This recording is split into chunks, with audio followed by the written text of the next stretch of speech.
Hello students, हम लोग probability chapter कर रहे हैं। लास्ट क्लास में हमने प्रोबेबिलिटी का फॉर्मूला देखा था कि क्या है प्रोबेबिलिटी का फॉर्मूला। ठीक, आज हम उसी को यूज़ करके और क्वेश्चंस करेंगे। ठीक है, चलिए। तो क्वेश्चन मैंने पहले से ही बोर्ड पे लिख दिया है। क्वेश्चन में आपको क्या बोला है? 2 coins are tossed simultaneous 1000 times.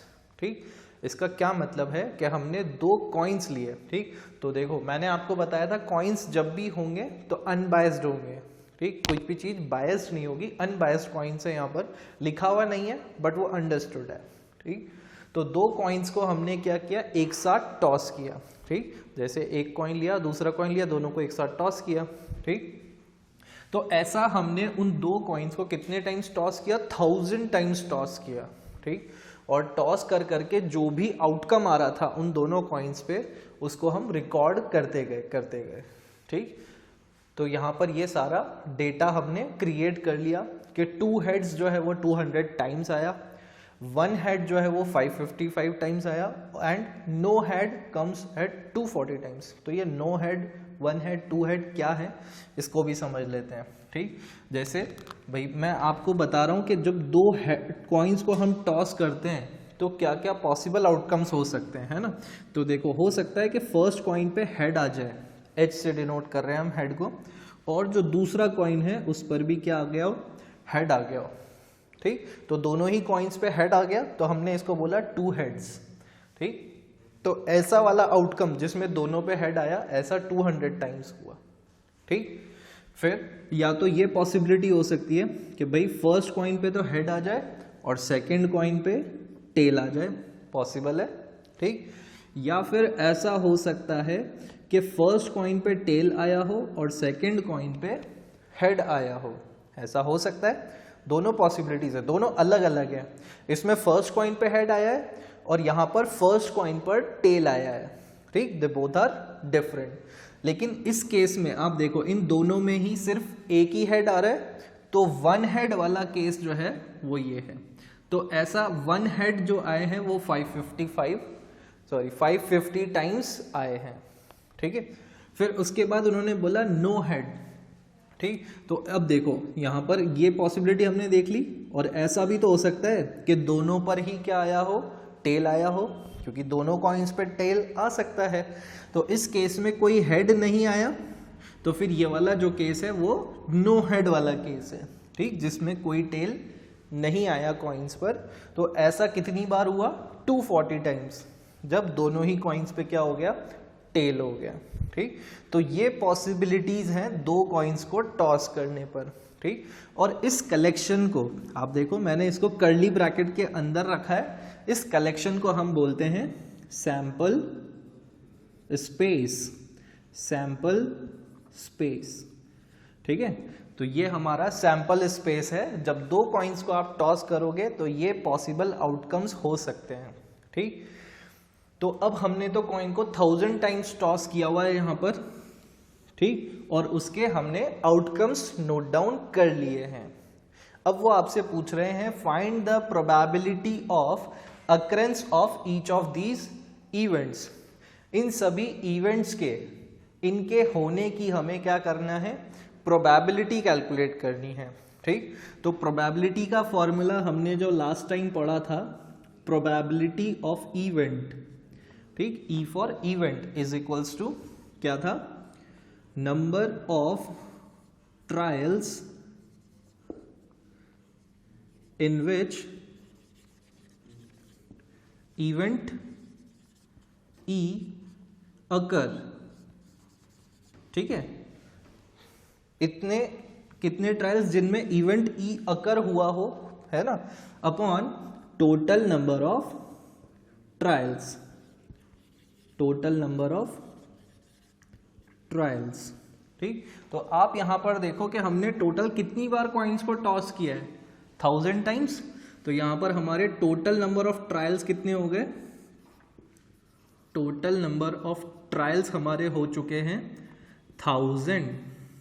ठीक है, और फिर उसके बाद अब हमें इन सारे इवेंट्स की प्रोबेबिलिटी कैलकुलेट करनी है।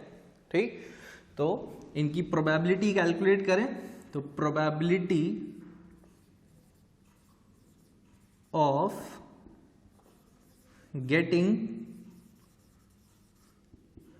2 हेड्स, क्योंकि पहला इवेंट हमारा क्या है 2 हेड्स वाला है, तो हम 2 हेड्स आने की प्रोबेबिलिटी कैलकुलेट करेंगे, probability of getting 2 heads.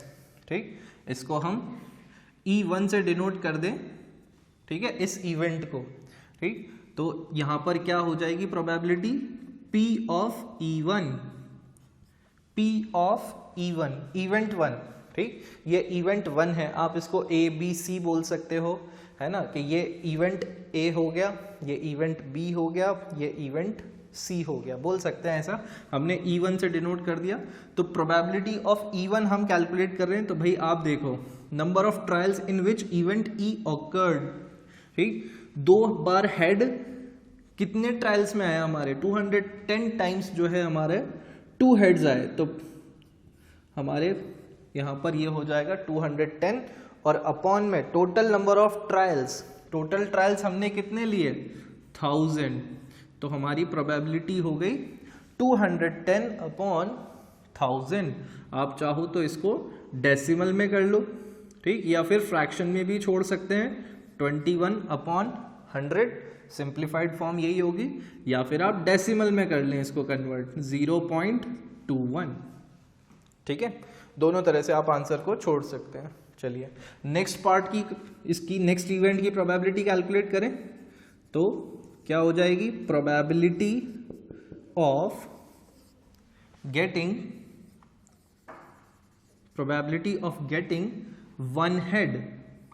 1 head आने की प्रोबेबिलिटी पूछी है अब हमसे, हम इसको इवेंट 2 मान लें, सेकेंड इवेंट मान लें, तो प्रोबेबिलिटी ऑफ E2 कितना हो जाएगा हमारा, प्रोबेबिलिटी ऑफ E2 हमारा हो जाएगा, आप देखो कितने ट्रायल्स आए जिनमें 1 हेड आया 550 टाइम्स, तो ये हो गया हमारा 550 अपॉन टोटल ट्रायल्स हमारे कितने हैं 1000। ठीक है, आप इसको सिंप्लीफाई कर दें, 0 से 0 कैंसिल हो जाएगा, ठीक है, और दोनों 5 से कैंसिल हो रहे हैं, तो 11 अपॉन 20, ये हो गया आपका सिंप्लीफाइड फॉर्म। आप चाहें तो इसको डेसिमल फॉर्म में कन्वर्ट कर लें, तो ये हो जाएगा 0.55। ठीक है, नेक्स्ट थर्ड इवेंट की बात करें तो probability of getting no head, कोई भी हेड नहीं आने की प्रोबेबिलिटी पता लगानी है हमको, तो भाई हेड जिनमें नहीं आया है तो वो कितनी बार नहीं आया हमारे हेड 240 टाइम्स, इसको हम E3 बोल दें, तो प्रोबेबिलिटी ऑफ E3 ये हमारा कितना हो जाएगा 240 अपॉन 1000। ठीक, इसको आप सिंप्लीफाई कर लें तो यहाँ पर अगेन 0 से 0 कैंसिल हो जाएगा, ये आप इसको और फिर 2 से कैंसिल कर सकते हैं। ठीक, आई थिंक ये तो 4 से ही कैंसिल हो जाएगा पूरा, तो ये बन जाएगा 6 अपॉन 25। ठीक, और अगर डेसिमल फॉर्म में करेंगे तो ये हो जाएगा 0.24। ठीक है, तो देखो यहाँ पर आपका लिखा है probability of no head. No head का मतलब देखो इसका एक दूसरा नाम भी हो सकता है, नो हेड मैंने आपको बताया था कि ये वाला केस है, ये नो हेड वाला है, तो इसको ऐसे भी तो लिख सकते हैं probability of getting 2 tails, 2 tails का भी हम इसको बोल सकते हैं कि ये 2 टेल्स का आउटकम है। ठीक है, तो बस मैंने आपको बता दिया क्योंकि कई क्वेश्चंस में ऐसे भी पूछा जाता है ना, वहां पे ऐसे भी लिखा हो सकता है 2 टेल्स, तो नो हेड का मतलब है 2 टेल्स। ठीक है, इसको आप नोट डाउन कर लें।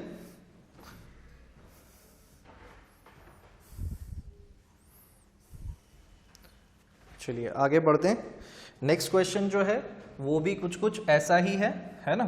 चलिए मैं यहाँ से ये इरेज कर देता हूँ और ये पार्ट भी इरेज कर देते हैं हम।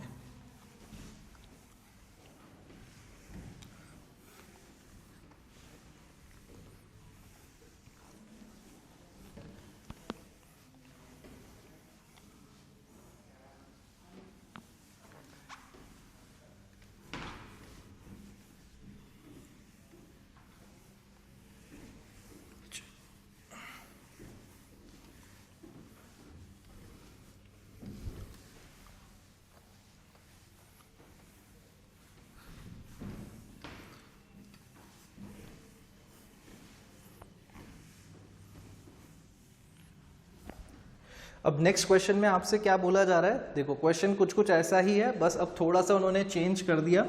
क्वेश्चन में उन्होंने बोला है 3 कॉइन्स आर टॉस्ड, ठीक। अब क्या हो रहा है, 3 कॉइन टॉस हो रहे हैं, ठीक।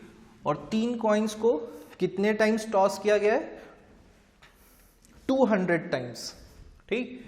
3 कॉइन्स टॉस्ड 200 टाइम्स। क्वेश्चन वैसा के वैसा ही है, कुछ कुछ है ना, बस यहाँ पे 200 टाइम्स टॉस किया है और 3 कॉइन्स ले लिए हैं अब, ठीक। और आउटकम्स को रिकॉर्ड कर लिया गया। फिर उसके बाद आउटकम्स क्या क्या आए वो देख लेते हैं। देखिए यहाँ पर आउटकम्स 3 हेड्स आए हमारे 23 टाइम्स लिख लें या सिर्फ 23 लिखें। फिर उसके बाद 2 हेड्स जो हैं वो आए हैं हमारे 72 टाइम्स। फिर उसके बाद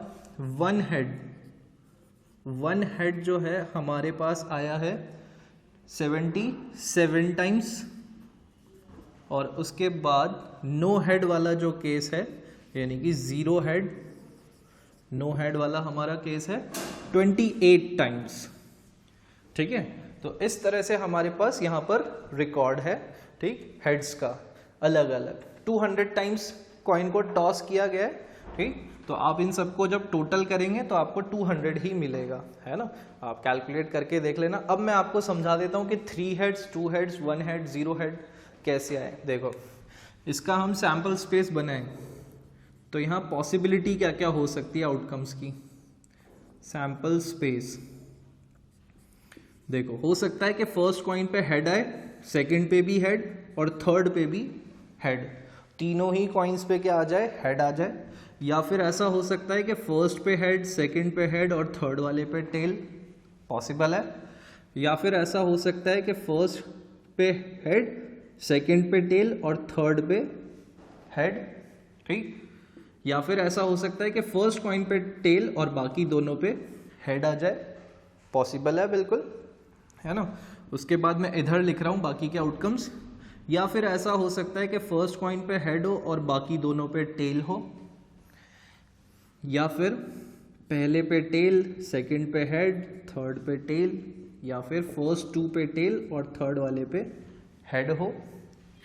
या फिर ऐसा हो सकता है कि तीनों पे ही क्या हो, टेल हो, ठीक। इसके अलावा और कोई पॉसिबिलिटीज नहीं बन पाएंगी, आप चेक करना, ठीक। तो ये टोटल 8 पॉसिबिलिटीज हो गई है यहाँ पर, ठीक है। जिसमें से 3 हेड्स वाली अगर बात करें तो 3 हेड्स वाले कितने केस, ये रहा 3 हेड्स वाला, ठीक, क्योंकि तीनों पे हेड आ सकता है। 2 हेड्स से मतलब ये है, ये वाले, ये 2 हेड्स वाले केसेस हैं, ठीक। 1 हेड वाला केस, ये 1 हेड वाले केसेस हैं, ठीक। और नो हेड वाले केस जिसमें कोई भी हेड ना हो, वो ये है, ठीक है। तो समझ में आ रहा है ना 3 हेड्स 2 हेड्स कैसे पॉसिबल हो सकते हैं, ठीक। अब वापस से आपसे उन्होंने यही पूछा है, find the probability of occurrence of each of these events. यहाँ पर ये जितने भी इवेंट्स हुए इनके अकर होने की क्या प्रोबेबिलिटी रही है, ठीक। तो फॉर्मूला वापस से वही रहेगा हमारा, number of trials in which event E occurred upon total number of trials. तो यहाँ पर अगर हम देखें तो हमारे पास टोटल नंबर ऑफ ट्रायल्स कितने हैं भाई, कितनी बार कॉइन को टॉस किया गया है, 200 टाइम्स, ठीक है। तो नंबर ऑफ ट्रायल्स हमारे हो गए 200। फिर उसके बाद हमें प्रोबेबिलिटी कैलकुलेट करनी है सबसे पहले 3 हेड्स की, ठीक। 3 हेड्स आने की प्रोबेबिलिटी पूछ रहे हैं वो हमसे, तो क्या हो जाएगा, probability of getting 3 heads, 3 heads आने की प्रोबेबिलिटी, ठीक। हम इसको इवेंट 1 बोल दें, या चाहो तो आप P ऑफ A भी लिख सकते हो भाई। हम इसको ABC से डिनोट कर दे, ABCD कर सकते हैं, इवेंट को किसी से भी डिनोट कर सकते हैं। तो प्रोबेबिलिटी ऑफ गेटिंग 3 हेड्स को हमने PA लिख दिया। और भाई कितनी बार आया, 23 टाइम्स हमारे 3 हेड आए हैं, तो ये हो जाएगा 23 upon total number of trials 200, ठीक है। फिर इसी तरह से probability of getting 2 heads, 2 heads आने की प्रोबेबिलिटी क्या रहेगी, ठीक। तो यहां पर इसको हम P ऑफ B से डिनोट कर दें, ठीक। तो P ऑफ B क्या हो जाएगा भाई, B वाला इवेंट ये है, देखो मैं यहाँ लिख भी देता हूँ ताकि आपको याद रहे, ये इवेंट A है, ये इवेंट B है, ये इवेंट C है और ये इवेंट D है। तो B वाले इवेंट के लिए कितने आउटकम्स हैं, 72, ठीक। और टोटल ट्रायल्स हमारे कितने हैं, 200। तो प्रोबेबिलिटी हो गई 72 अपॉन 200। आप इसको चाहें तो सिंप्लीफाई कर लें, और है ना, ये जिससे भी सिंप्लीफाई हो रहा है, मेरे को 36 अपॉन 100 दिख रहा है, डेसिमल में करेंगे तो 0.36 हो जाएगा। और सिंप्लीफाई हो सकता है ना, आप और सिंप्लीफाई कर लें, 9 अपॉन 25 बन जाएगा, ठीक है। नेक्स्ट इवेंट की हम कैलकुलेट करते हैं, प्रोबेबिलिटी ऑफ गेटिंग 1 हेड। अब एक हेड आने की प्रोबेबिलिटी कैलकुलेट करनी है, ठीक है। तो इसको हम P ऑफ C बोल दें। तो 1 हेड वाले कितने केसेस है हमारे पास, हमको यहाँ दिख रहा है 77। तो 77 अपॉन 200, ठीक। ये हो गई हमारी प्रोबेबिलिटी। आप फ्रैक्शंस में छोड़ सकते हैं आंसर्स को, है ना। नेक्स्ट इवेंट की कैलकुलेट करें, तो probability of no head, no head, कोई भी हेड नहीं आने की प्रोबेबिलिटी, उस इवेंट को हम D से डिनोट कर रहे हैं तो इसलिए P ऑफ D लिखेंगे यहाँ पर, ठीक। प्रोबेबिलिटी ऑफ इवेंट D कितने हैं भैया, D वाले आउटकम्स हमारे 28, ठीक। D इवेंट के आउटकम्स यही है 28, तो 28 और टोटल ट्रायल्स हमारे कितने हैं 200। तो ये हो गई आपकी प्रोबेबिलिटी 28 अपॉन 200। आप इसको सिंप्लीफाई कर लें तो ये और कैंसिल हो जाएगा, 14 अपॉन 100 और फर्दर कैंसिल करेंगे तो ये हो जाएगा 7 अपॉन 50, ठीक है। तो ये हो गया आपका फाइनल आंसर, ठीक है। तो इस तरह से आप इसको कैलकुलेट कर सकते हैं, नोट डाउन कर लें।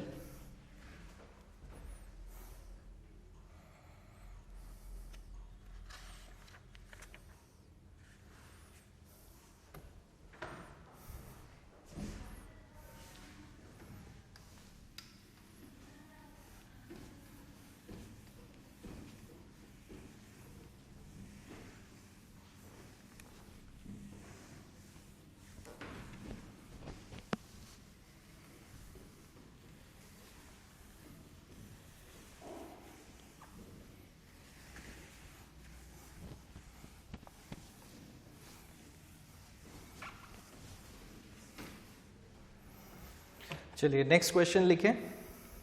इन a cricket match a batsman hits a boundary 8 times out of 40 balls he plays, full stop. Find the probability that he didn't hit a boundary. ठीक है, क्वेश्चन आपने लिख लिया होगा, नहीं लिख पाए तो रिपीट कर लें एक बार फिर से, है ना। चलिए क्वेश्चन में आपको क्या दे रखा है कि एक बैट्समैन है, वो 8 टाइम्स क्या करता है, 8 टाइम्स बाउंड्री लगाता है, ठीक। 8 टाइम्स बाउंड्री हिट करता है, इधर 4 रन्स और 6 रन्स, बस बाउंड्री हुई है 8 टाइम्स आउट ऑफ 40 बॉल्स।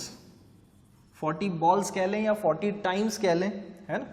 चलो तो 40 टोटल बॉल्स प्लेट करिए और उसमें से 8 टाइम्स बाउंड्री हिट करी है, ठीक। तो यहां पर मैं पूरी स्टेटमेंट्स लिख देता हूं तो ज़्यादा सही रहेगा, ठीक है। तो ये हो जाएगा total number of balls played is equals to 40, number of times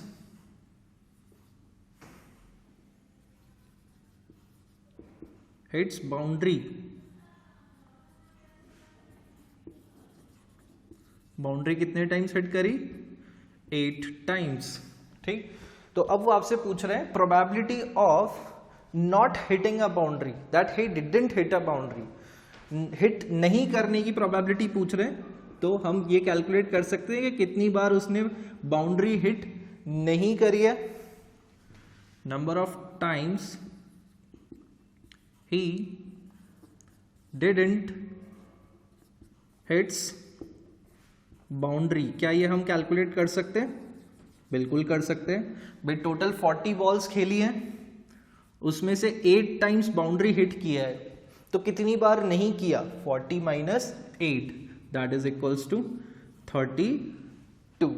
ठीक, हमें प्रोबेबिलिटी कैलकुलेट करनी है, तो प्रोबेबिलिटी का फॉर्मूला लिख देते हैं। Probability of event is equals to number of trials in which event E occurred upon total number of trials। ठीक है, ये फॉर्मूला हो गया। तो भाई अब probability of not hitting a boundary क्या हो जाएगी? Probability of not hitting a boundary, boundary hit नहीं करने की प्रोबेबिलिटी। तो कितने ट्रायल्स ऐसे हैं जिसमें बाउंड्री हिट नहीं हुई? 32, और टोटल ट्रायल्स कितने हैं? 40, तो प्रोबेबिलिटी हो गई 32/40। दोनों कैंसिल हो रहे, 4 से कैंसिल हो रहे, 8 से कैंसिल हो रहे, तो ये हो जाएगा 8 4 ज़ा 32 और 8 5 ज़ा 40। तो प्रोबेबिलिटी आपकी हो गई 4/5। ठीक है, नोट डाउन कर लें इसको।